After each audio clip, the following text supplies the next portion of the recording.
14, the winter formal. Let's see who's going to take it. Both these players, shirt and tie, and hopefully some good games coming up here. Yeah, they look like they just got back from the office, and these guys are going to beat anybody in their path. You know, there's some joke about, you know, the 40-year-old salaryman playing Street Fighter at the arcade. Yeah. These are two guys you do not want to run into at the arcade right now. These are absolutely not guys you want to run into the arcade. I mean, you go to any party, I'll play Smash Bros. Oh, you sure? We'll see how it goes between the two of them. At any party, I'm sure they would defeat everybody else. But the others then. But between the two of them, we're gonna have a good real competitive set. Yeah, I mean, so far as what I'm seeing here, I'm seeing a lot of, you know, IceKnight taking his time, ATATA taking his time. Both these players are looking at this set very, very clinically, taking their. Oof, that fair is not gonna kill, man. But both these players are, you know, really taking their time, feeling each other out. They play each other so many times. I'm actually unsure of the head-to-head here. a long and historied head-to-head. Yeah, I'm sure. This has been the grand finals of many Ignition weeklies. Many Ignition, many Tri-Point. This particular set, the first stock going to IceKnight. Yes. But ATATA working to even it back out. So, based on the numbers, ATATA's got a storied winning 43-27 on IceKnight here. But the last couple have gone IceKnight's way. You know, the two before that even were Game 5 barely where ATATA wins. You know, ATATA first, IceKnight second, right? Grand finals of Ignition. Right. You know, the classic. We joked about it earlier, but it comes back to it's almost the strongest player in history of the strongest player today. Yeah, like, I mean, these guys will go back and forth, and any hit that they hit will lead to disaster on the part of the opponent. They're playing so well. Is that a footstool? It looked like a ATATA? little footstool. Not quite able to find the confirm. And IceKnight is able to confirm his own kill. Yeah, I mean, and get a pretty strong lead going into the second stock. Oh, but a little bait on the up B. You know, ATATA makes it happen to even up, and we're going even stocks. Yeah, all right, on game one. I mean, it really sets the tone for the set. Yeah, right. It's explosive, really. Anything can happen at any given moment. Even a split second of missed focus from either player could lead to them exploding and just losing the stock. So I mean, you know, unfortunately, we don't get to have our very own Bloomies and Normal current Ness player, Sauce Queen, here today. But that was a very Sauce Queen-esque play. Yeah, you know, Sauce Queen's taken so much inspiration from ATATA. Yeah. Maybe we're seeing ATATA take inspiration from Sauce Queen. Right? You know, ATATA just a technical monster of his own right. So, you know, he mentioned to me at a few years ago, he said, "Oh, I've been working on this footstool mag. He'll confirm." That's a Sauce Queen classic. Shades of Sauce Queen. Is that gonna? Wow. Unfortunately, Sauce Queen does not have a winning record versus IceKnight. Yeah, we're gonna unfortunately, see, right? We're gonna see IceKnight go up 1-0 on IceKnight will be going up one on the set. Don't count anyone out just yet. Of course not. No, of course not. Of course not. ATATA took IceKnight stock last game at like 20, 30 with the PK rocket. So it could just go anywhere. Right, and especially ATATA. He's down to play patient and feel it out, but once he's in, he's gonna be explosive. Yeah, absolutely. You know, infamously, 66 games playing against Burst in grand finals. Yeah, that is a classic. And speed running through the best of 5 set so that it all fits into one Twitch clip. It sure did. ATATA's no stranger to big advantage states. Blowing people up, super early kills. Yeah. You can never really count him out. You name it, he's there. You know, you can always make something happen, even when you think it's the slightest bit of not. You know, this guy's got wins on really anybody. think of, right? And that's why it's extra important that we see IceKnight go for these, go for early leads and kind of try and get a stock up and really keep pushing that. Because you know you're never safe versus attack. Absolutely. I mean, he's even got wins on Zen, formerly named Best Ness. So really, what does that say? Certainly the best TikTok. You know, I gotta agree with you there. Certainly the best Ness on TikTok. He might have to fight Xavier for the title of best TikToker. Wow, that didn't kill. Oh, but that one. The Shuriken will. Yeah. IceKnight getting his stock lead, but not getting too comfortable. Gonna look for some more openings still. That was a super interesting interaction we saw at the ledge there with, you know, with the uppie. That was really good from IceKnight. Throw back air, tracking ATATA's drift on the way down. Yeah, I mean, we saw some really cool upbeat stuff happening from IceKnight to ATATA to mess with his recovery. You know, the water came in like a flash. It was a flash flood, really. Yeah, so, really suddenly flooded him. Something you might see from players like Peanut or Candle or Wrath or Syrup.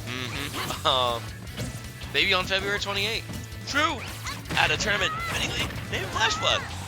So, well, anything can happen, really. And there it is again. We're seeing a lot of the uppy stuff on the ledge to try and mess with his uppy recovery. Maybe, you know, knock him up super high, hit him with a fair, you know, maybe knock him off the stage. ATATA doing very well at going all around it and eventually finding a stock of his own once he's back on stage, right? Absolutely. There it is again. I mean, navigating under the stage so he doesn't quite get pushed around and messed up by that hydro pump. Something I've kind of been thinking about, you know, Greninja does have his counter of his own. So I wonder if we'll see maybe countering the PK Rocket, or, you know, if that's somehow... If that's inconsistent, some interaction I'm unfamiliar with. But I'm sure IceKnight's got that in his you know, mystery bag. Right, after these two have played 70-odd sets together. Like exactly 70 sets. It's a lot. I would hope he knows better than we do. Right? I would hope so. That's why he's up there. Right. And he's going to keep it pushing with some more of these hydro pumps. ATATA electing to try and stay away from this uppy as much as possible and recover with the double jumps, the air dodge, really trap IceKnight here and try and get the stock. Yeah, but the tracking on the platform there is gonna seal the deal for IceKnight on this. Yeah, last time. Keeping IceKnight's lead up and active. I will note though, the lead is beginning to slip from stock 1 to stock 2. ATATA's made up some ground, not all of it, granted, but a good amount. He's on his way back to a comeback, and he's almost about to make it for all of it, realistically. Setting his spot, he needs to secure this kill soon. Right, and in the perspective of IceKnight, he's got to look to extend this lead a little bit more if he wants any chance of security versus ATATA. Interesting idea at the ledge, going for the grab there. Hanging the yo-yo off the ledge, putting it there for him. IceKnight knows IceKnight's gonna go right there. He's seen it a couple times. Little yo-yo edge guard, gonna secure the stock. Now ATATA only down 50%. Honestly, he could make this up in an opening. With one PK fire, you can make this up. Realistically, you know? Right. It's gonna be on IceKnight to not let it happen, while also finding the end to ATATA stock here. Yes. Good mindfulness of the recovery there. Charging an up smash, kind of wanting to end the game as soon as possible. ATATA going for a dare there. Wanting some interesting combos. Keeping his cadence in check. Nobody's ever safe versus ATATA's back or down airs. Yeah, right. IceKnight electing to kind of stay on the stage and try and ledge trap him. Not deal with the Ness offstage shenanigans, despite Greninja's strong edge guarding. Yeah, I mean, IceKnight, you know, really... Oh! Wow. From ATATA, I'm very surprised. That might have been a misinput. I'm not sure, but I trust ATATA to not misinput so much. ATATA gets just out of the way of the Greninja down smash, which certainly would have taken a stock there. Now he's got to move around and find another opening if he doesn't get grabbed. The F tilt. ATATA back in the corner. IceKnight doing a really good job of keeping him there. ATATA kind of extending the length of that. That Shuriken would have caught the ledge. ATATA got just through, but is not safe from the pivot grab up throw. Finish out the stock. Yeah, I mean, IceKnight is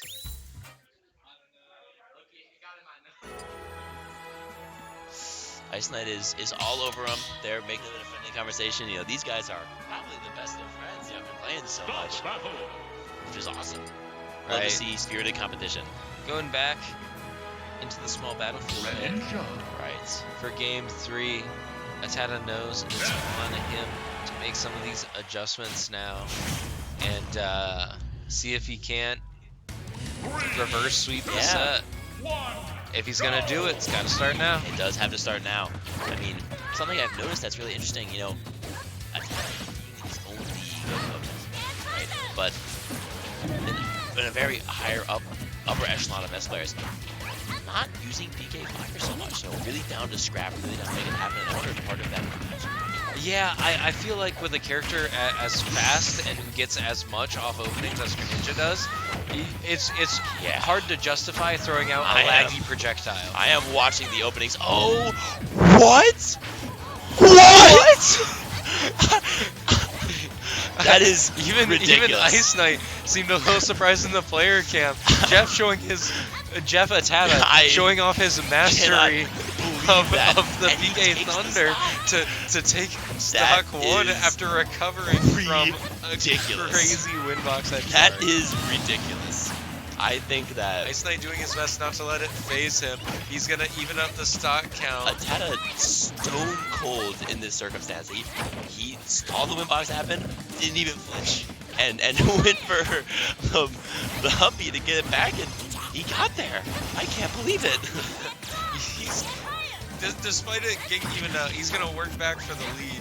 Yeah, IceKnight's you gotta see what you can do to find a little advantage state and see if he can't start reaction from IceKnight. Start closing out on this set if he's able to. Unable to find that down tilt that might have led to down tilt up smash or maybe down tilt bear, because I imagine it won't kill just yet. Getting pretty scrappy here from ATATA. A lot of moves coming out from him. Good parry into the up smash, not quite.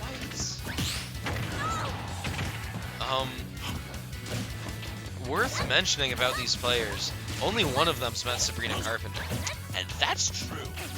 I think there's like a good TikTok maybe on at RedBirdSmash. On Instagram. On Instagram, yeah, there's TikTok, a post of IceKnight hanging out with Sabrina Carpenter at DDO. IceKnight and Sabrina, long-term friends. That up smash was for Sabubu, as he affectionately calls her. That is true. Stalling out the hitbox on the Ness yo-yo. Really smart. A little mag in the nair action. Lover's gonna take it. We're on the last stock. ATATA needs to take this stock, or else he's gonna be sent down to losers. ATATA, to be honest, looks like he's kicking it into high gear a little bit here with these movement options. Mixing it up a lot, you know, looking a little scary here. Yeah, ATATA's turning it on for sure in terms of his advantage state, and he's got to be careful that IceKnight won't stop his momentum here. Absolutely. I mean, I know that I believe PK Fire is one of those moves that just happens to have a 0 death on a Greninja, like specifically. Oh. But so I've heard. But it's not gonna matter if IceKnight can close out with the forward air to find himself in the winner's side of Grand Finals. Yeah, I mean, winner's side of Grand Finals, IceKnight taking a third 3-0 victory over ATATA in a row. Wow. Fantastic stuff to IceKnight. We'll have to see if ATATA can get his run back out of the loser's bracket when we figure out his next opponent between Arcdice and Sir Dank. Arcdice and Sir Dank, right.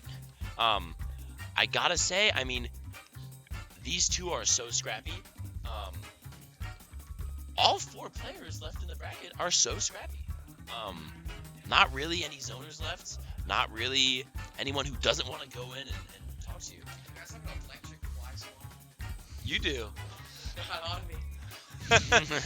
we have claims in the Twitch chat that someone met Sabrina before you did. I know it did. I'm the first person ever did. IceKnight is claiming he's the first person to have ever met Sabrina Carpenter. Fly flew my nose. Dude. And then I started attacking Jeff. Over on the commentary table, we've been trying to catch a fly. Yeah, we have been definitely trying our best, honestly losing, in honesty, right? The fly has strong neutral. The fly's neutral is really good. It's about as hard to hit as Greninja, to be honest. Strong movement, but it sounds like the fly's got some punish game too.